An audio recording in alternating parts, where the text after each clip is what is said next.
Well, hello, freedom seekers. We are here tonight for this Monday evening topic of secrets for keeping it sexy.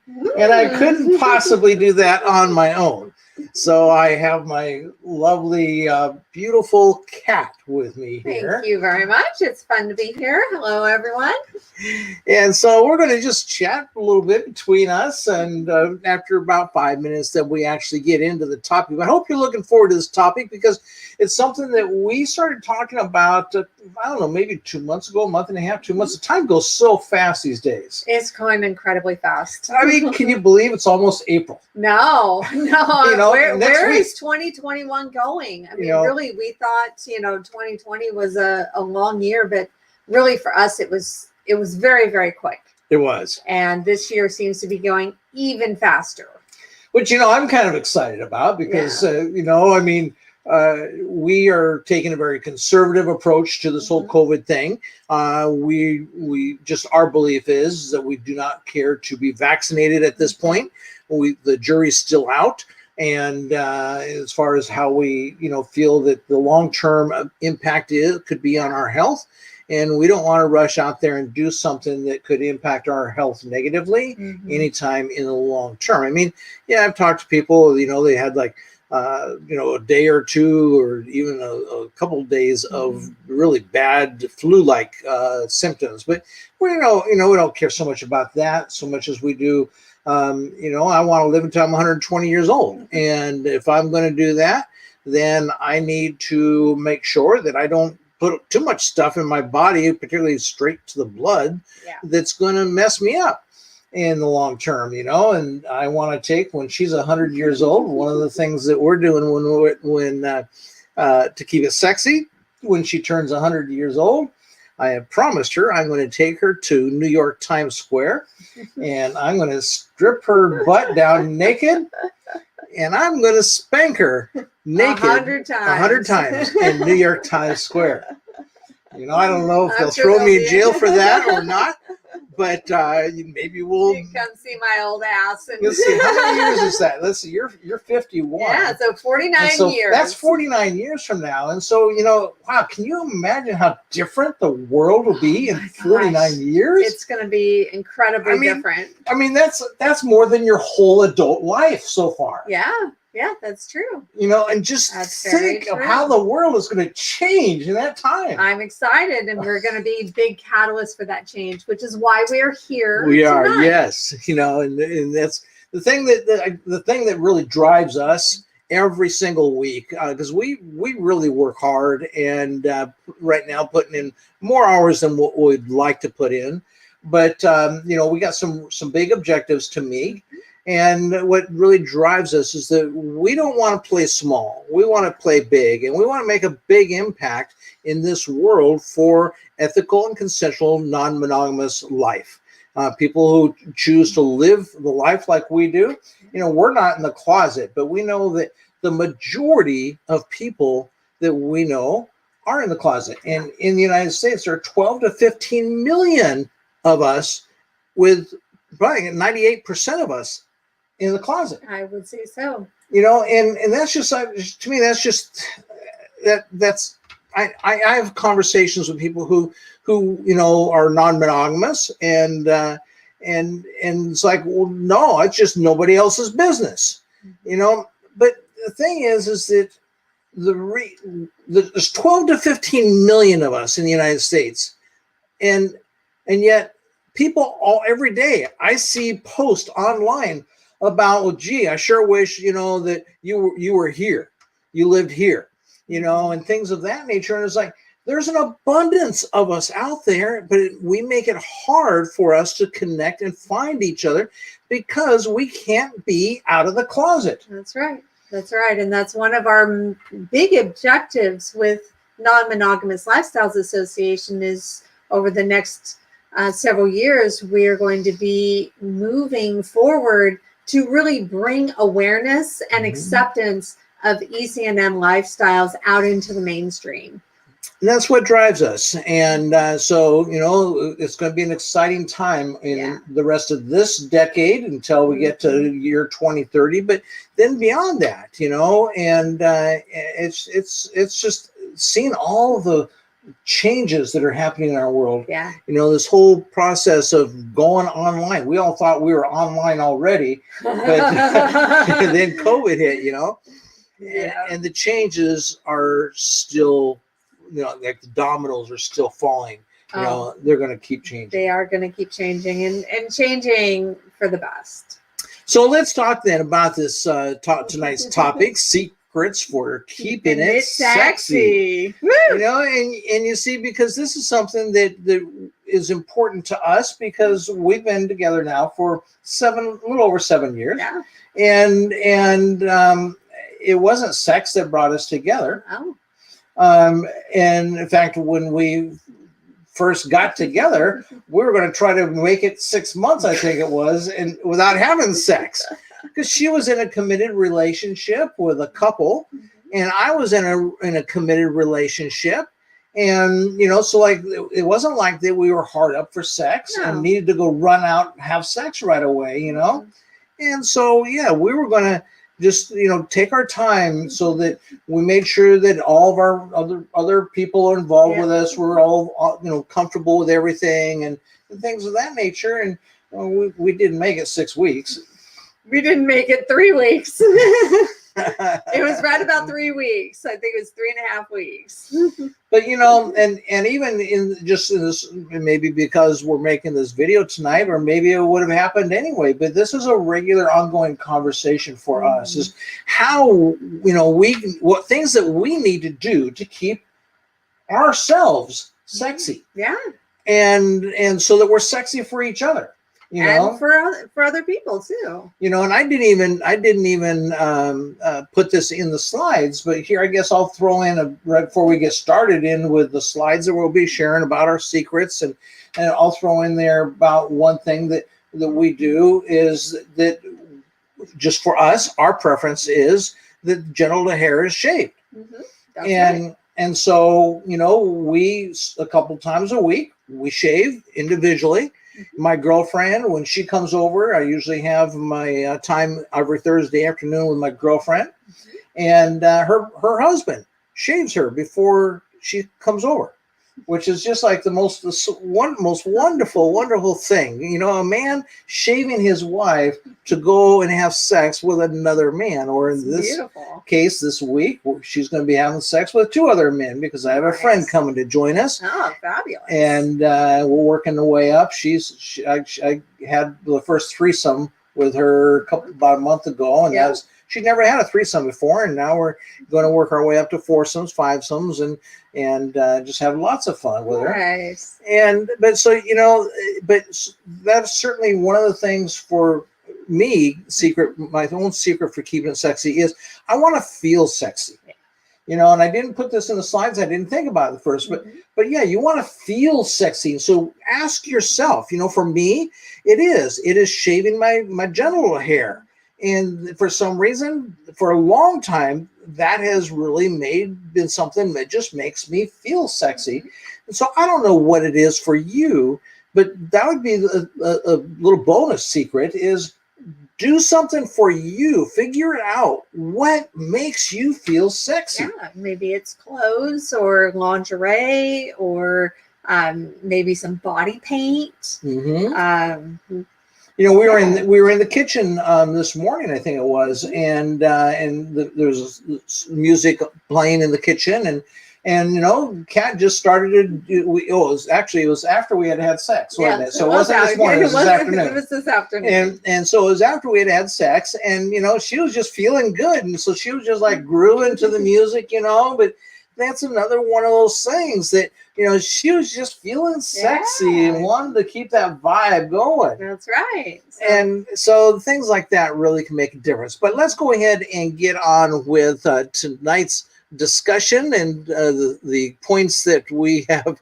prepared for you, the secrets that we listed out for you. And so secrets for keeping it sexy. And we'll start out by introducing ourselves. Well, I'm Badass Kat. And I'm Non-Monogamous Mark, and we are magnetic transformation coaches, where we are co-founders of a nonprofit called Non-Monogamous Lifestyles Association. And our objective with Non-Monogamous Lifestyles Association is to help people to thrive and live in an ethical and consensual non-monogamous life. And one of the things that we do is we started up earlier this year an academy called the ELF Academy. And that's so that people can live an easy, a liberated, and a fun life.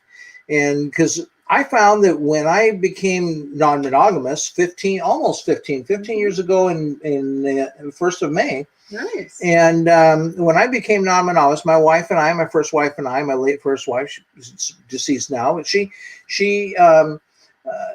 and I opened our marriage, and I found that until I met you, it wasn't because we started out like everybody else in non-monogamy. Yeah. But then we started to really, I guess, because we're both critical thinkers and deep thinkers, and we have a great energy together. And so we started to realize that a lot of people struggle in non-monogamy. And it's like, there's enough struggle in life. You don't need to make your non-monogamous life struggles and complicated and things of this nature. And so we just started to, with our own energy, we started to create courses and write materials down. We've got thousands of pages of material written on our computers. Yeah, we really do. and then, that all led us up to this year, then creating the ELF Academy, the Easy, Liberated, Fun. We're going to tell you more about that in a little later here, but let's go ahead and get on here. And so we live an ELF ECNM life. That means easy, liberated, fun, ethical, and consensual non-monogamous life. And we created it, and we love that life the most, where we maximize our satisfaction and pleasure magnetically. And that's an important component. So we're not pushing ourselves to try to do something, but we allow it just magnetically to be these things just come into our life. And then we turn around, we coach other people how to live their best ethically, consensually non-monogamous, easy, liberated, and fun life as well. We don't want anybody to live our life. We just want you to live your best, easy, liberated, and fun, ethical and consensual non-monogamous life. So when you magnetically maximize your satisfaction and pleasure, you spread that satisfaction and pleasure around, giving more satisfaction and pleasure to more people everywhere you go. It becomes like a cycle. The more you receive, the more you create within you, the more you pass on to someone else, and then they pass it back to you, and then they pass it to someone else too. And that's not just sexual satisfaction and pleasure. That's all kinds of satisfaction and pleasure. Yeah, absolutely. So you maximize your satisfaction and pleasure magnetically in your love, sex, and relationships, in your work and your wealth, in your health and your wellness. And enjoying the ELF life, having more meaningful work and wealth, fun, keeping healthy and well, loving, connected relationships, having more sex with more people more often. And so that's what non-monogamous lifestyles is here to help you with. And we want you to help you to create a magnetic ELF life that you love the most. And you can do that by taking part of, right now, later we'll have where you can join Non-Monogamous Lifestyles Association, be part of the association. We'll have free memberships. You can be part of this. Right now, though, we have our memberships with the ELF. And so we want to help you in living an ethically and consensually non-monogamous life, maximizing your satisfaction and pleasure, so that you can learn to live a natural, normal, moral, honest, and authentic life, having more safe, sane, and consensual sex with more people more often, and especially when you're in a committed relationship. Yes. Yep, for sure. So before diving into this video's topic, we have two fantastic added benefits to get you watching the video that go beyond your takeaways from this video. So the first one is we've got a free membership in the ELF Academy for you. If you look down there in the description, then you'll see a link down there for the free membership, and you can have a free membership then for watching this video in the ELF Academy. And then the second is that if you keep watching the video, some point in the video, we are going to take and give you a discount code, giving you a 92% discount for our premier course, which is a 16-week course called 3 Steps to Create Your Easy, liberated, and fun life magnetically. And so it'll help you to turn your life from being hard to being easy, from being obligated and dependent to being liberated, from being limited and restricted to being fun. And I'm going to ask you tonight, please, just for me, do 5 things. Subscribe to my YouTube channel. Hit the bell when you subscribe so that you know when we come on live. You can participate with us, and you know when we load up a new video as well. And then give the video a like. It really helps. Tell Google that YouTube is Google, and same thing. But tells YouTube or Google that, hey, you like this, and they will keep making sure that other people get a chance to see it too. And then comment on the video. That also helps. Your comments help to make sure that Google and YouTube know that the video is being really paid attention to. And then you ask questions, and we love answering your questions as well. And so here we go then with secret number 1. And Kat, secret number 1, I'm going to let you take the lead on this one, because I got a lot of good memories on this one. I tell you. I do too. This is have memorable sex in public places. Now, I will tell you to start out with, as much as I'm a gal that loves exhibition, I kind of like being in control of my exhibition. But when you go into a public setting, you don't always have as much control. So it makes it a little riskier, which can make it a little more fun. And we have had sex in some pretty memorable places, including... Well, before we get there, though, the thing I wanted to comment about is that I hear people talk about, for instance, that they had sex in a park. They laid a blanket out and they had sex in the middle of a park at midnight. That's not sex in a public place. Yeah, that is not, and that's not having sex in a public place. So having sex in a public place is where you could actually, you're taking a shark and you could get caught or be seen, and we have. Yeah. And so let's go ahead and talk about these then. Yeah. How about that? Did we get caught there? We did. Yes, we did. And that's a very interesting story. I'll see if Go I ahead. can condense it really quick. So we were at a bar, and there were 2 different rooms. And so we went into the second room where nobody was in the second Nobody's room. in there. And we were in a corner, kind of hidden from where everybody else was sitting at the bar, and pulled up my skirt. And Now the far end of the room is just all these glass windows. There's all these glass windows kind of at the back, and it was all black outside. It was very dark. So we didn't think anything of it. Mm-hmm. And so we start enjoying ourselves and having some sex. And then all of a sudden there's this banging on the window. And we kind of look at each other like, oh no, there's somebody outside and they can see us, which really wasn't a bad thing, but again, it was kind of fun. It was a bar too, though, and so Yeah. that it wasn't like there was going to be any indecent exposure to children and things. No, so, it's adults, It was all adults. So we decided Mhm. that I would go outside to find out what was going on outside. What's the problem? So I go out there, and there were 3 couples outside, and It was a smoking patio. It was a smoking patio, and so some people were out there, and there were a couple women sitting at a table that were kind of near the window, and a couple guys standing up and kind of milling around. And so I was like, hey, so what's up? Didn't you enjoy the show? And one of the women looked up at me and said, well, that's just disgusting. You should get a room. And I kind of said, well, we have a room. I mean, I'm pretty bold at this point. We have a room. And she made these very disgusted looks towards my direction. And I said, I mean, we're just having some fun. It's harmless. Really, you couldn't see anything. My skirt pretty much covered everything. I unzipped my pants. Yeah, so we just kind of, She's sitting in a chair with her skirt lifted up. Yeah, and so you really couldn't see anything.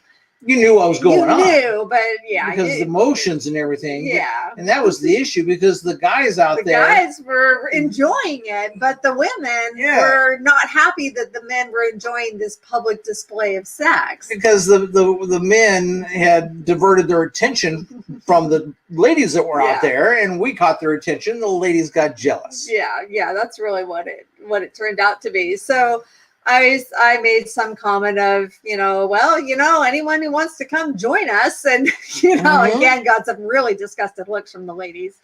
And as I turned to leave, the one guy that was standing furthest away from the women and closest to the door, as I passed by, he very slightly leaned over and whispered, "I enjoyed the show." And I just got a big smile on my face and went back in. And and part of this secret is that we try to actually do something like this at least once a year, if not more often than once a year. And where we're having memorable sex in a public place. It makes a great story and a great memory. Absolutely. Okay? So in a public bathroom. No. And now we've never actually had sex in a public bathroom. We have not. No. But I was going to. We were very close until the two police officers were standing outside. Yeah, I went to this bathroom in a burger joint in Bellingham, Washington. And and I come out of there and thought, oh, that's the perfect bathroom for people to go in and have sex in. And so we finished our burgers, and I says, come on, let's go in the bathroom and have sex.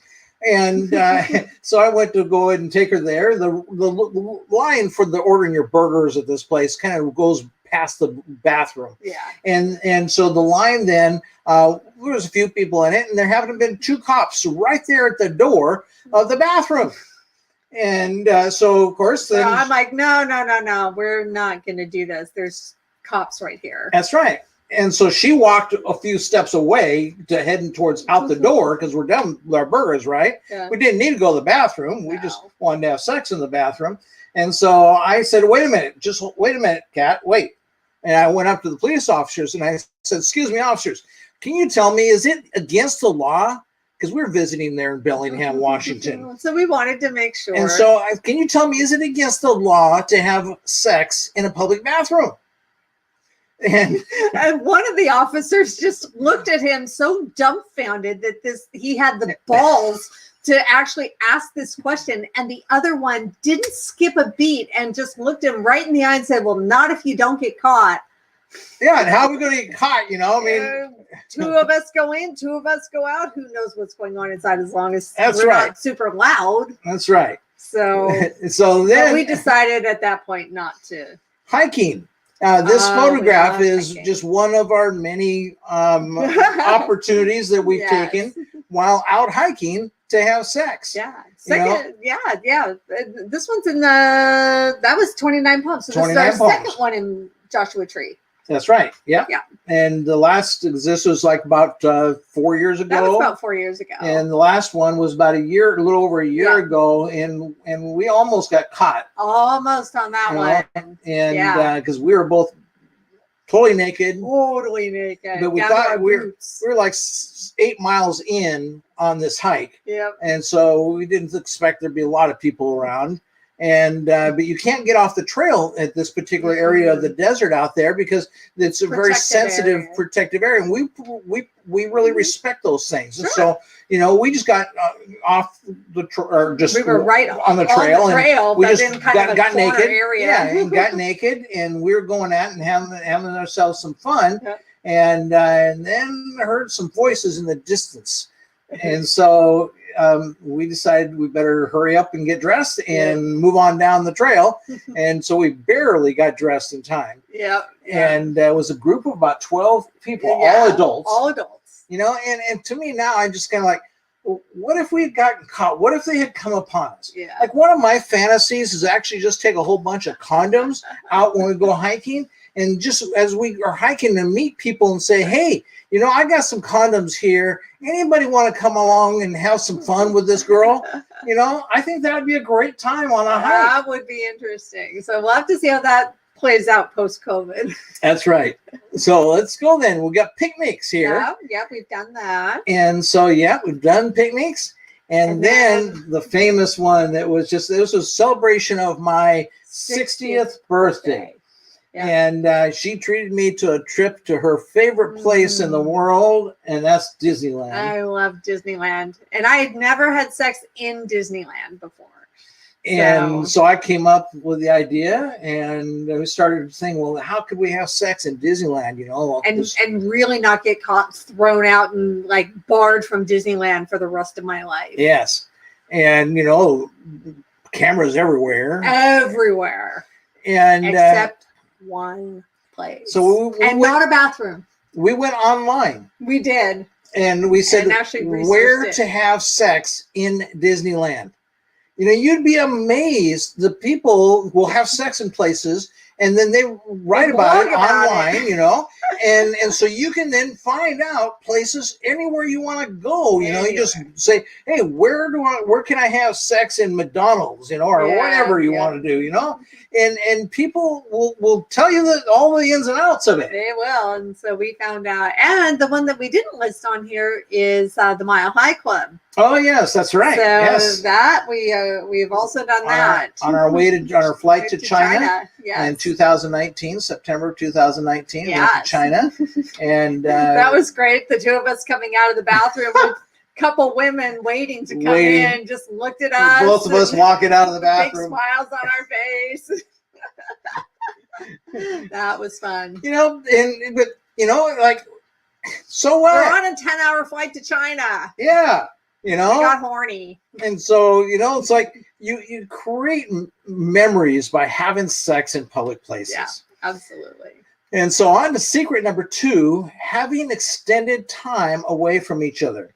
So now, after you have all that memorable sex,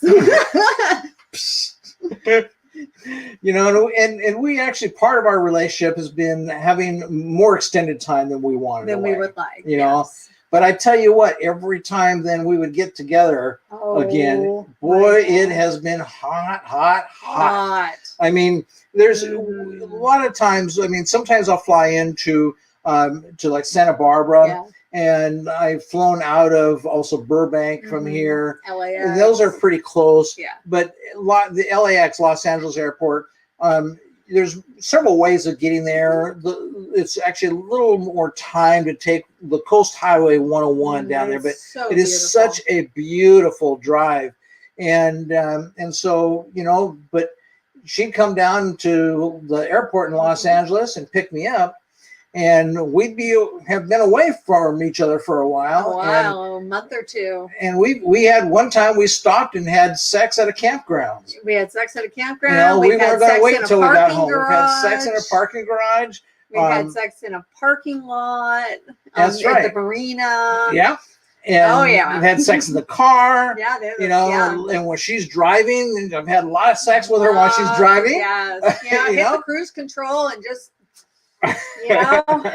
And I make sure that she's really paying attention as much as I can. I do have to ask him to stop every now and then just so I can pay attention. You know, and so, yeah, but it's those extended times away from each other that has really lit a fire for us so often, you know? Yeah. And of course, when I'm spending extended time away, it's usually because I'm visiting my girlfriend in Seattle, and I'm loving my time with my girlfriend in Seattle. You generally had partners here in Ventura that you were seeing while I was gone. So it wasn't like that we were you know, like desperate and alone. You know, but it's just that just because of the relationship that we share together, that's just a great way to heat up our sex life. It is. It really is. So yeah, if you can find some time and a way to create, you know, even a week or two. Yeah, not a weekend. That's not much time. That's like not enough 2 or 3 time. days isn't enough. No, it's not.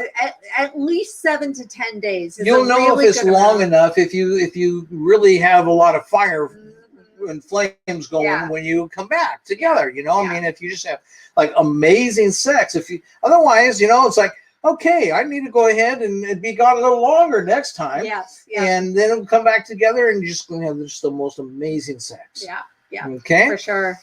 And so secret number 3 is hosting play parties and also going to play parties. You Now, know, we know during COVID that's a little harder to do, but mhm. these are things to keep in mind and how you can create them safely. You know, and play parties, there's a variety of different kinds of play parties. You know, I mean, you can take and host a play party. We've hosted we used to rent a home where we would host play parties for up to 40 people. That's right. And they had a nice pool, or nice, not swimming pool, but nice hot tub and huge hot tub, and a really nice fire pit area, several bedrooms, and so a lot of social areas, pool table and stuff like this. And so that was a really nice venue that we hosted play parties, because I mean, we lived at that time we lived in a one bedroom of a shared condominium space, and so we couldn't host that kind of a party at where we were. And so you just learn where, you know, what you can do, you know. And if you have your own home, then, you know, if you don't have a situation like what we have now with someone living with us, that we couldn't host a play party here unless we somehow got rid of her for a whole weekend. But you know, but so, you know, but when we had where we just really didn't have a venue, we hosted play parties at hotels. Yeah, and we'd have about 8 to 10 people. And sometimes we had one room, sometimes we had two rooms, just depending upon how many people that ended up showing up, you know. And that's a great way to just, I mean, and it's not hard. So if, in fact, I'm thinking one of these times we need to do some trainings on how to host parties. That would be fun. You know, and so it could be also just hosting another couple, you know. Yeah, just a mini play party. That's right. Or another single person. We've done that when we lived at that condo. They had a hot tub at that place. And so we would just invite a single woman, or sometimes a single guy, or a couple over to kind of get to know them a little bit in the hot tub, which it was not a private hot tub. It was very public. And so we couldn't be in there naked. And now we did have some sex in that hot tub a few times, but you know, there's condos that are overlooking the hot tub. So you kind of got to really be discreet. And so you know, and those kids in those condos too with that. And so you really got to be discreet about that. But that was where we had sex a couple times, just her and I in the hot tub. But we didn't ever have sex with other people. No. And the hot tub was rarely ever used by anybody, and well chlorinated. Yeah. You know, but you know, so. But it's nice to be able to just have people over and chat with them for a little bit, you know. And now that we don't have a hot tub, and if we had the ability, didn't have anybody living with us, where we had the situation, then another possibility that I can think of is you just invite a couple over to cook dinner together. Yeah. You know, don't take and cook dinner for them. Invite them over and say, hey, we're going to cook dinner, and so let's talk about how we're going to do this, and then you invite them over. Another thing is we've invited couples over to play cards. When we were in Seattle, lived in Seattle, we invited couples over to play cards for the evening, and then we had sex, you know. And it was great. And so always had a lot of fun that way. So, you know, there's a lot of different ways. There's a game that I just love called Bunko, and I would love to host bunko parties where it is for ethically and consensually non-monogamous people just having a lot of fun. Because one of the things about bunko is you really need about 16 people or more to play that game effectively. But there's tables, and each table has 4 people on it, and then the winners will stay at the table of a round, and the losers. Let's see. Yes, no. The winners advance to the next table, and then the losers have to switch, where then they each have different partners, so that every time that there's the new round, people advance and people stay at a table and people shift. So you get a new partner every time. And so it's a lot of fun playing that game and meeting everybody that comes to the party. And then, you know, you could very easily have sex at the end of the Mocha party. And a lot of flirting, a lot of maybe even feely and things like that, you know. And so a lot of different things that you can do in hosting play parties and going to play parties and things like this. You know, didn't even mention going to play parties, but yeah, you know, there's lots of play parties generally. And I mean, again, I don't think this is the time for play parties personally. but you be you, and I'm going to be me. I just don't think it's COVID safe. We canceled all of our parties as of last March. We used to host 2 parties every month in hotels, and we canceled them all as of last March. And I don't know. I get emails all the time. When's the next party? I don't know that there'll be ever a next party, because by the time that this whole COVID thing clears up enough for play parties to start happening, we're going to be traveling and on our way to be gone again. So maybe I can find people here locally that'll take it up and carry on with the play parties at the hotels and stuff like that. But so there's a lot of ways to just enjoy yourself going to play parties and hosting play parties. And so that'd be secret number 3. And on to secret number 4. So deciding to only spend ongoing regular time with friends we have sex with. And this was something that we decided when we moved from Seattle, Washington to Ventura, California.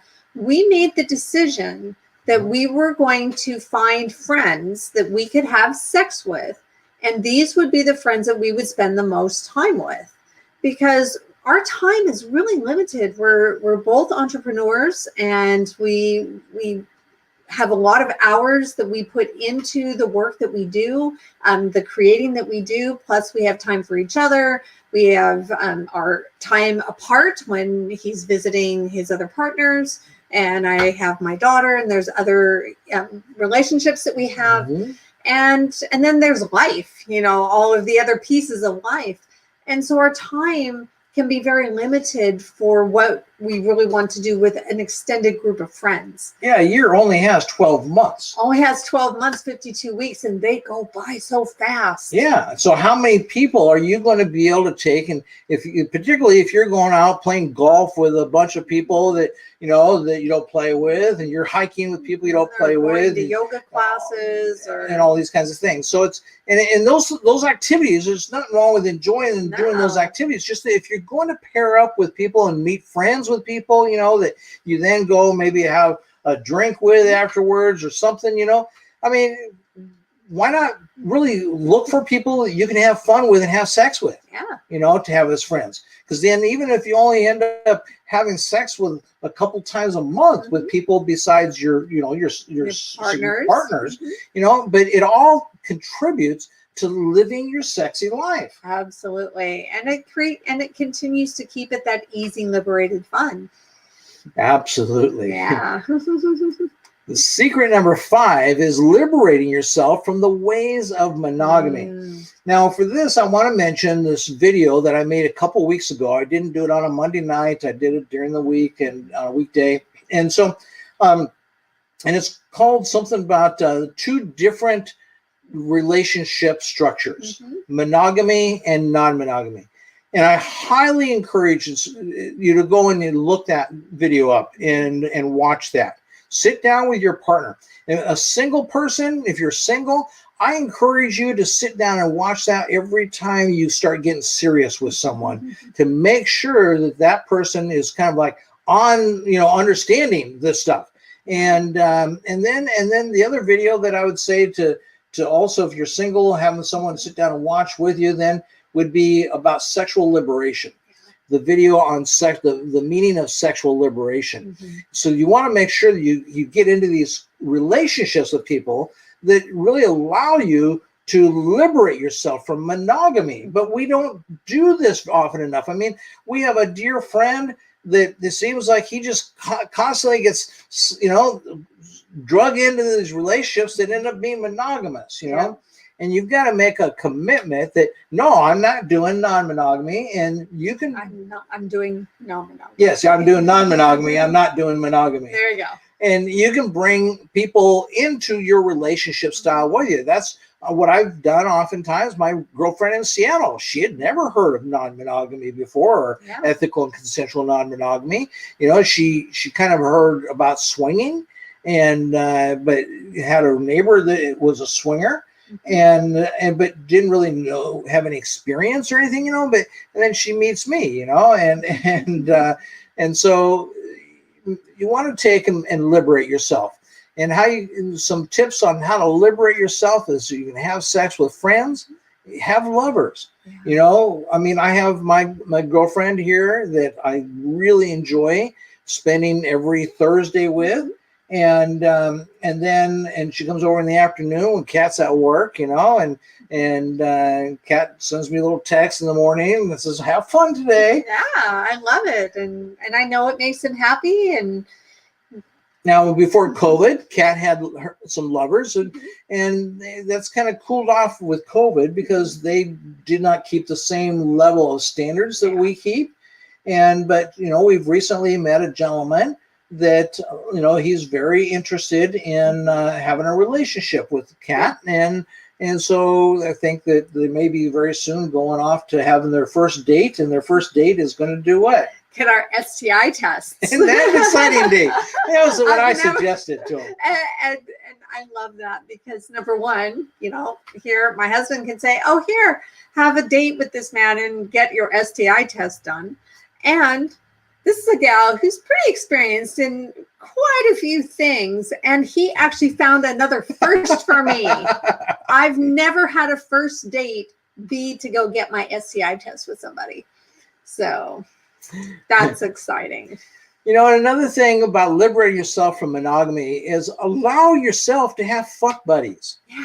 You know, and fuck buddies are really different than other kinds of relationships. They are. My gal that I call her my girlfriend comes over every Thursday. She really is. She's just a fuck buddy. You know, and she just wants to be used and wants to be fucked, and she wants to do all kinds of things to me and have a lot of fun with me, and you know, and her husband doesn't have this high of a sex drive as she does, just like Kat doesn't have as high of a sex drive as I do. So it's like, oh yes, it's so good you got to see her today, you know. Yes. And so, you know, this idea of just having one or more people in your life where all you guys do is get together and fucking have sex. Yeah. You know, there's not a lot of complications. I don't need There's no expectations. I don't need to, you know, stay in communication with her. Don't have to text every day. Yes. So it's just wonderful, lovely. And so that's something I really is a great way to practice being your non-monogamous life and getting away from monogamy is have yourself a fuck buddy. You know, and interestingly enough, this is where I kind of really don't understand this, you know, and this is why we have the video out there about the meaning of sexual liberation, because you see so many people that we meet say, well, we only have sex when we can be together. Yeah. We only have same room sex, or we only have, like, chatting with someone a little bit ago, and they only have sex when they can have sex all together. So it's 4 people, 2 couples, but then everybody has their own room, so that there's one couple in a room over here and another couple in a room over here, because they don't want to hear each other and things like that, you know. And this is where, you know, the people's feelings and insecurities come in play. I know that Kat has a great time and makes a lot of noise when she's having sex, and I love hearing it, but it can be a little bit distracting. And I remember one time I think she was like 21-year-old college student, and she was a beauty pageant person. Yeah, and she was from Africa. I mean, she was just gorgeous. And Kat was having such a good time with her boyfriend that it was a little distracting for me. You know, and therefore I had a hard time with this gorgeous woman, you know, and she really wanted me, and she wanted to have sex with me really bad, and I was having a little bit of a hard time being distracted by Kat. But you know, those things happen once in a while too. But yeah, just, you know, have ways that you can take and liberate yourself from monogamy. Now, one of the things with COVID that has come about in the last year is where I'm going to be slowly, as I don't have a lot of time to devote to this, but slowly I'll be doing more about creating what I call ethically and consensually non-monogamous families, and also ethically and consensually non-monogamous tribes. And I'll just really keep that. I do have a video on each of those, so you can look at my videos for those. But we're going to be making more videos on those, because there's a lot more. Because one of the things is that I want you to be able to enjoy sexual abundance. And if you ever have a situation that comes along, whether it be like COVID hits again, or whether it be an illness hits. You know, many years ago, I knew a guy that I belonged to a yacht club in Seattle, and we'd go out every month on these yacht trips and have a lot of fun. And it was, you know, couples would be on their boat, another couple on their boat, you know, and it was not a swingers type event at all. Mm-hmm. But there was this one guy, though, then that he had a beautiful wife, but he started showing up with a beautiful girlfriend. Mm-hmm. And then it quickly got around. His wife had a terminal illness. And his wife actually said, I want you to have a girlfriend because I can't have sex with you ever again. Yeah. And I'm going to be dying, and I want you to have a girlfriend. Wow. I don't want you to have to miss out on going on the monthly cruises because it's something that everybody in this yacht club really loved and enjoyed, look forward to every month. I don't want you to miss out on that kind of fun, and I don't want you to feel like you got to go alone. You know, I want you to be able to have someone that you're going to have great sex with when you go. And so, you know, you just never know. And so the idea of, though, being part of an ethically and consensually non-monogamous family, we're creating our own family, or also an ethically and consensually non-monogamous tribe. And the really difference is a family would live together. A tribe is all the people that don't live together, but you have sex together. Right. And they could include a lover or a fuck buddy or friends with benefits. You know, there's lots of different layers, and they could be all over the world. And this is one of the things that Mark has really been cultivating beautifully, is these connections all over the world, so that when we are ready to be these world travelers and to live nomadically, we can jump on a plane and go to Australia and go to Europe and go anywhere in the world. And we've got some lovers and friends there that we can enjoy sex with. Yeah, I haven't brought this up before, but we have a group that's called Stay and Play. And it's for people who like bareback sex, but they have safe bareback sex. And that's something I really stress. And people say, how can bareback sex be safe? Well, that's a topic for another video, okay? But certainly you can have safe bareback sex. And so this group is for people who have safe bareback sex that like to be able to stay and play with other people. Nice. And so as we start to travel, then there are people like I've been chatting recently. They're very excited about having us come to Puerto Rico and staying with them and playing with them. And she's just a beautiful gal, and he's a beautiful man, and very handsome. And you know, so but yeah, that it just makes life fun. You know, when you go and stay a week or 2 weeks, and you can stay and play. You know, and so that's where this group idea comes along, and so you just want to create your own tribe, because you may not feel like that you want to be involved with bareback sex, or it's also a tribe of our tribe is a tribe of people who are bisexual, and so. You know, you may think, "Oh, that's not for me," you know, and that's perfectly fine. That's it. And we want to create your tribe. We want to help you to do that, so that you then can enjoy sexual abundance, regardless of what kinds of events in your life come along. But you and the people that you love will always be able to enjoy sexual abundance. If something happened where my health was not, whether it be for a week or a month, you know, or a year, my health precluded me from being as sexually active as I am. I'd want to make sure that the people that I enjoy are also able to enjoy sex without me. Yeah, absolutely. Okay, so we want to talk a little bit about, we're going to take a little bit of a commercial break, just tell you really quickly a little bit about taking ELF steps. And that's where, imagine this raging river, and on one side of the river is monogamy, and the other side is an ethically and consensually non-monogamous life. You see, a lot of times people will come to that riverbank. They're over there on the monogamous side, and they'll come to that riverbank, you know, and they'll feel fear. I want to be over there. I really want to be over there, because maybe I'm talking to you in this. Maybe this is your situation. You know, yes, I want to be there.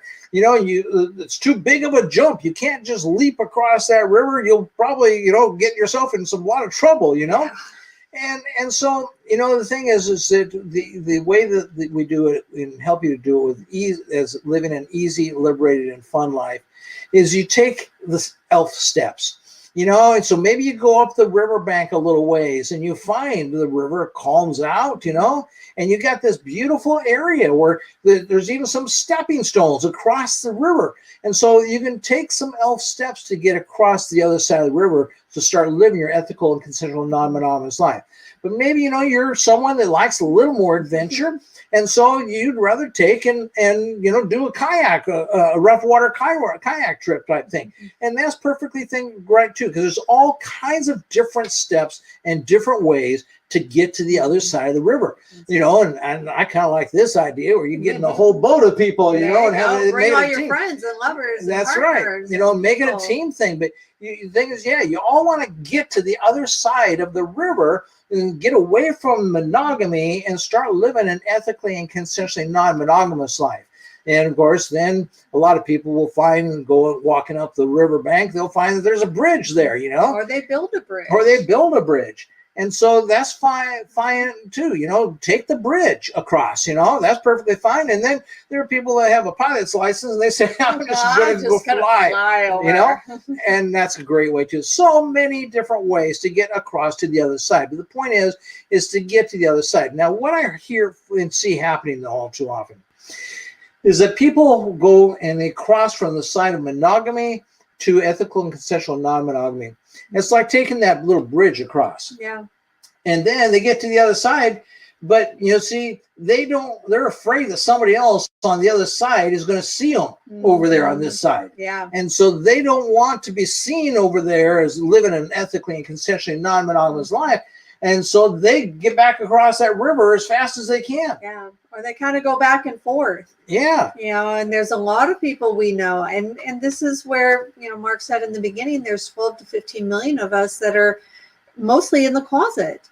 And what happens is they live the outside life that looks monogamous, that acts monogamous, that speaks monogamous, that shows monogamy. But then behind their closed doors, they might have some friends that they have sex with, or they spice it up a bit with, swinging or something. They're just curious. And they're like, well, we want to know about this, but we're really afraid someone will judge us or it will cause harm for us in some way.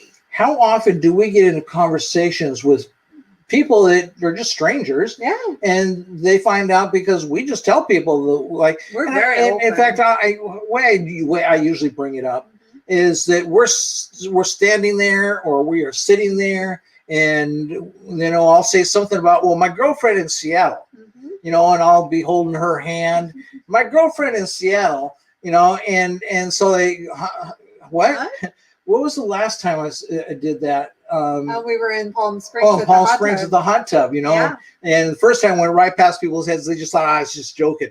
And then something else was said, and then I corroborated. Oh yeah, his girlfriend. Okay, you're not joking, are you? Yeah. And then people get very interested and very curious about it. They do. Yeah. And so that's what happens is when you live your authentic life, that you find that you're not getting rejection 9 times out of 10. In fact, I'd say 95 times out of 100. But 9 times out of 10, you're not going to get a negative response from anybody. Yeah. You'll get either a neutral response or a very positive response, or you'll get a response where, well, tell me how that works. Yeah, the curiosity. It's definitely curiosity, because most people are not open about it, and they won't talk about it like we do. We go out, we're very open about it. And that's why we're blazing the trail and doing what we are with Non-Monogamous Lifestyles Association. And we do that through our academy called the ELF Academy. And we're going to run through this really quick here, so that I'll just go ahead and let Kat do the reading for this. Oh, beautiful. Well, Mark and I started the ELF Academy, an online platform for you to learn about living an easy, liberated, and fun life you love the most, maximizing your satisfaction and pleasure. And we develop your natural magnetic energy, helping you to maximize your satisfaction and pleasure in what we call 3 key areas of life. So love, sex, and relationships. And that includes partnerships, sexual relationships, and then all other relationships, including family, friends, business, anything, any kind of relationship that you may have. And then your work and wealth, as well as your health and wellness. And so these are the areas that we focus on in the ELF Academy.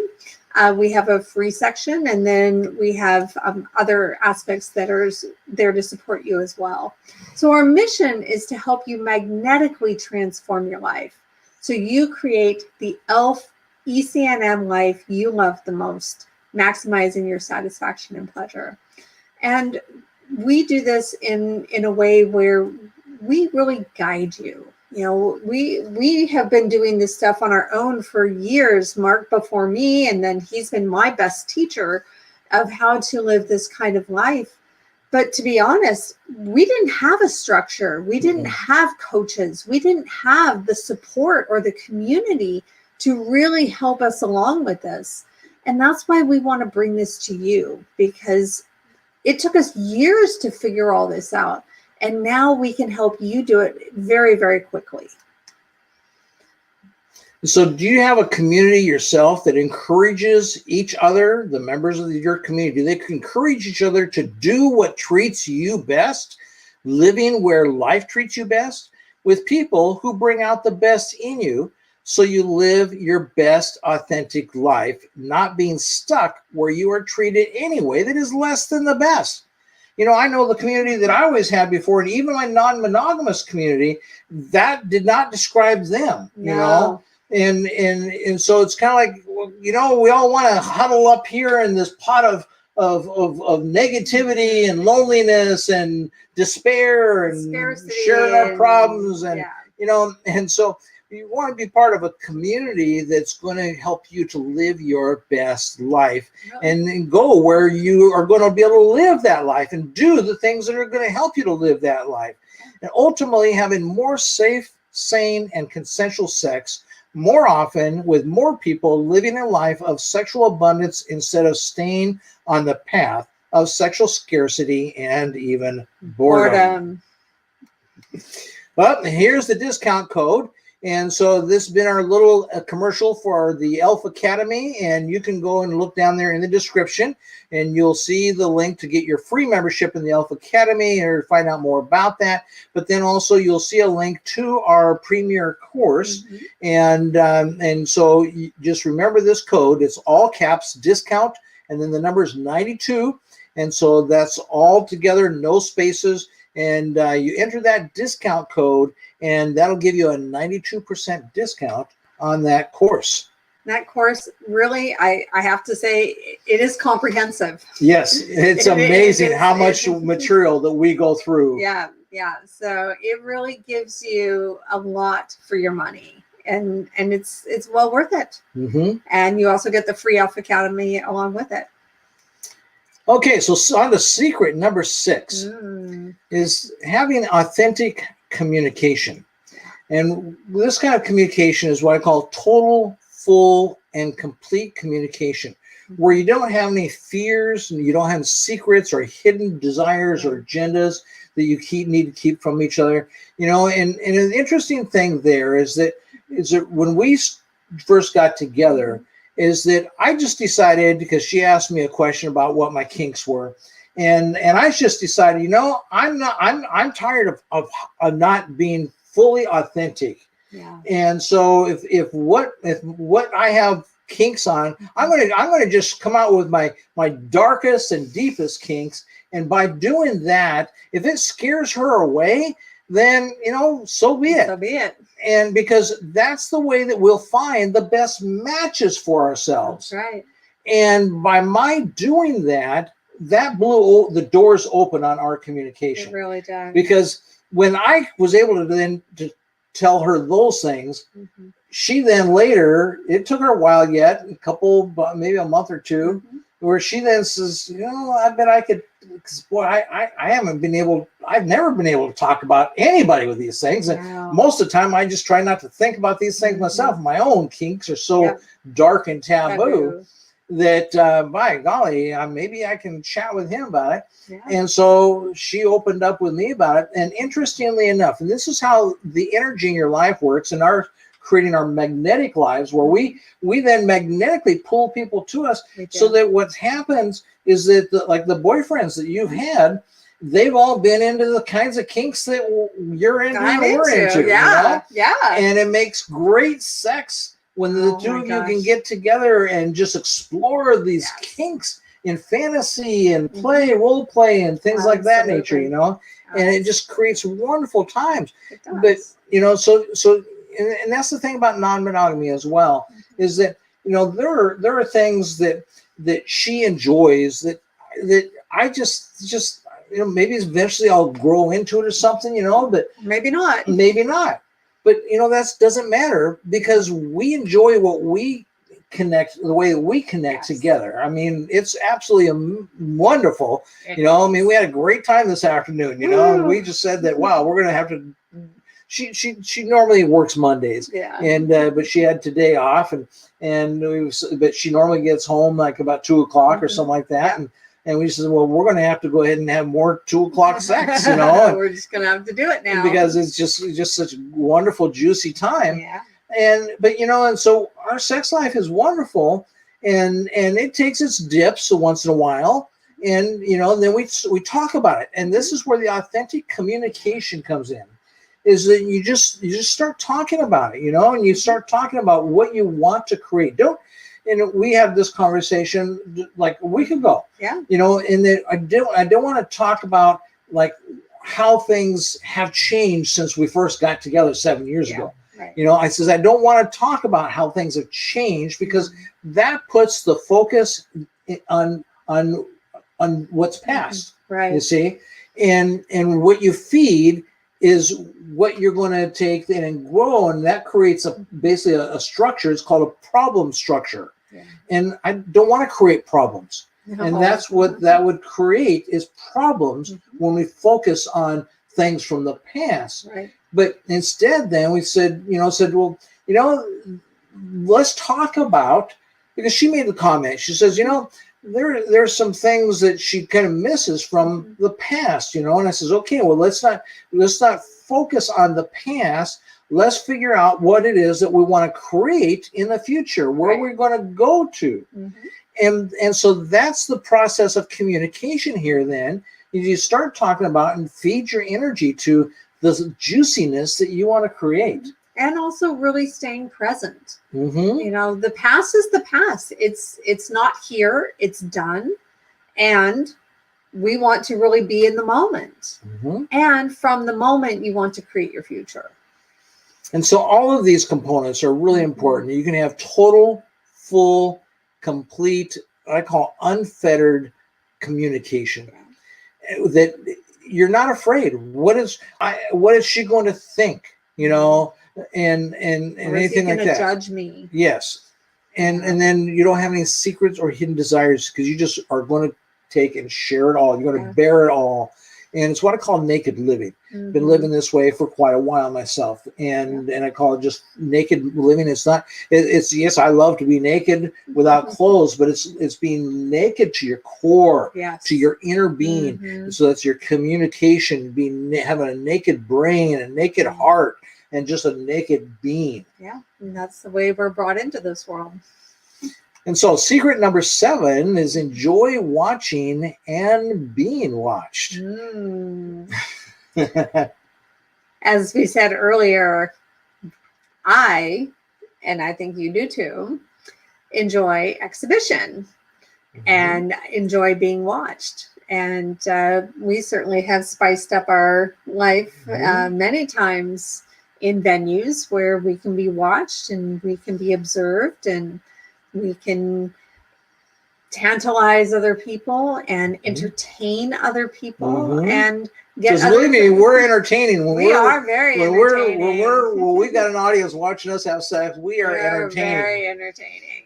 I learned that about myself long before I met you. Chris and I went on a camp out with a bunch of swingers, and years ago, and so in the middle of the day, she's out there. I'm just on a towel on the lawn, and she's giving me an hour and a half blowjob, and which is a pretty long time. That's a long time. And so a lot of people took note. Nice. And so and that's where I started noticing that I really enjoyed being watched. And so, yeah, it's fun to be watched, but it's also then fun to watch. Absolutely. We with this new gentleman that she's going to go and get her first date with pretty soon here, and we talked about, because he kind of he's never had a threesome, and he kind of wants to have a threesome. Yeah. And he said, well, he'd probably like to just watch us have sex. And I says, oh, no, you're not. This is more likely I'm going to watch you have sex with her, because I really enjoy watching another man, particularly it's going to be his first time with you. And it's just going to be a lot of fun to watch that, Absolutely. And so, not just first time with me, but first time opening his relationship with his wife. That's right. And so this will be his first time having sex after being married. And we've been having these conversations with them for a couple months. Yeah. And he then in turn started having conversations with his wife, because again, it's very important for us. They had a relationship where it's called a don't ask, don't tell. Right. And he's had a girlfriend before, but it was under the ideas of don't ask, don't tell. Yeah. And so it's just like, the wife says, I just, I don't want to know, just keep it a secret from me, and I won't ask, and you don't tell me. And but see, that creates too many problems, because when my wife and I were opening our marriage, we discussed the different possibilities, and that was one of the possibilities, because she was going to be monogamous with me. And so that was certainly a possibility, but I says no, because I don't want to feel like that there's something that's not good or not right about what I'm doing that I can't tell and you can't ask. Yeah. And so she always then would ask about my girlfriends and my dates, and I always told her about my girlfriends and dates, Yeah. And so, when it comes to watching and being watched, really watching your partner, someone that you love, having sex with someone else is absolutely amazing, because I get to observe how much fun and enjoyment and pleasure he is experiencing with someone else. And I get so fulfilled with that. I really actually love watching him with another woman. I have just haven't had time to really kind of bring her all up to date, but there's a woman in Beverly Hills that is a well-off woman, and she lives a cuckold life, and so she wants me to come and have sex with her. Nice. And she'll basically tell her husband what he can and can't do. Nice. And one of the things then that she's going to have her husband do is to take and get me hard and then put my cock inside her. Oh, beautiful. And it's one of the things that she wants. And so, but yes, when you find out what kinds of things for her, then that in their relationship, I mean, they've been married like 40 years. Oh, wow. And so they've had this kind of relationship their whole life. It's a couple relationship from the start of that's how it was from the start. And I'm not a cuckold person myself, but I really enjoy those people who are. And so, he's just going to stay in the room and watch. Nice. Because that's her order to him, is that he can't do anything but just stay there and watch and be tortured by the things that I'm doing to her. Well, hopefully at the end of that, then he will get some sort of relief. Well, we're discussing that because she wants me to spend a weekend. And two nights, and so we're kind of discussing what his involvement might be in, and I because she's also bi, and so I of course want to have a foursome, but I think she's leaning towards wanting to just have me the first time. Of course, her cuckold husband will be there, but just having me the first time, and she's been along with COVID and all. Oh yeah, she's basically stuck herself in her very nice place in Beverly Hills, yes, and yes, and has stayed COVID safe, but is like, I'm just so down. I'm really needing something, and then here I come along, and she understands how COVID safe I am. So enjoy watching and being watched. That's right. So going on then, the secret number 8 is to maximize individual satisfaction and pleasure. And maximizing individual satisfaction and pleasure, one thing we found out is living the monogamous life it quickly becomes, the relationship becomes more about the we and the us, and it's not then anything about the I and the me. And that's, to me, that's just wrong, because there's always someone that's going to pay the price for that. And so I think that when two people come together, if they bring their best authentic life together and bring the best of what they have, is that you're not bringing two halves to make a whole together. You are bringing then two very whole people and bringing them together and making 10. You know, something 1 + 1 is it's more than two. It's more than two, and particularly when we're talking in a non-ethically and consensual non-monogamous life, it is more than two. And so you want to maximize the individual satisfaction and pleasure. The things like we talked about a moment ago. With enjoying being able to watch and be watched. Part of that is liberating yourself. Because so often people get their own little hang-ups and everything with this stuff, and insecurities. And you and I have gone through all of that, and we're not immune from maybe going through it again. The last time was about last year, August, a year ago, August. And so it's always possibilities that there could be hiccups that come along. And, we're not immune to that, but these are just providing you with opportunities for you to kind of look deep within yourself and say, what is this saying about me? And what is it that I need? Because why do you want to reduce the satisfaction and pleasure of your partner? Right. Why would you limit and restrict someone from enjoying something they enjoy? Even if it's sex. With someone else. With someone else. That's, you're then imposing something on someone else because of your insecurities or your discomfort or your lack of being able to communicate what it is that you're thinking or feeling. But then it impacts this other person. And that's not the way that we create our relationships. And this is one of the big things that we really help people to reframe in their lives is, I am whole and complete. I get to maximize my satisfaction and pleasure, and I want the people in my life to do the same. And if we do that together, then we enjoy that in the moment. And then if they go off and do that with someone else, then I can be happy about that. And I know that they're going to enjoy themselves over there. And then when they come back over here, we're going to enjoy what we have here. And so then, going on here, I want you to always remember having to regularly have safe sex with people, lots of people, having more safe sex and consensual, sane, have more safe, sane, and consensual sex with more people more often. Just always remember, have a good time. Have a great time. That's what living the elf life is all about. Liberated, and fun. And so the test that we have in living an elf life, we have several, but one of the big ones that we bring up here is to ask yourself and become self-aware. Does what I am doing right this moment add to my satisfaction and pleasure, or does it take away from my satisfaction and pleasure? And and then another part of the self-test would be, is it maximizing? Because sometimes we get in this place, well, it's adding to my satisfaction and pleasure, but it's not maximizing it, and if it's not maximizing it, it's restricting you and limiting you. That'd be like, for living our lives, there'd be things where that we could say, well, our life is adding to each other's satisfaction and pleasure.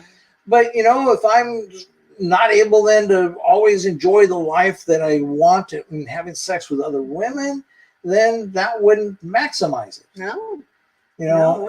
And so just always ask yourself every day, everything you're doing, your work life, your health, your wealth, everything, your love, sex, and relationships, is this maximizing my satisfaction and pleasure?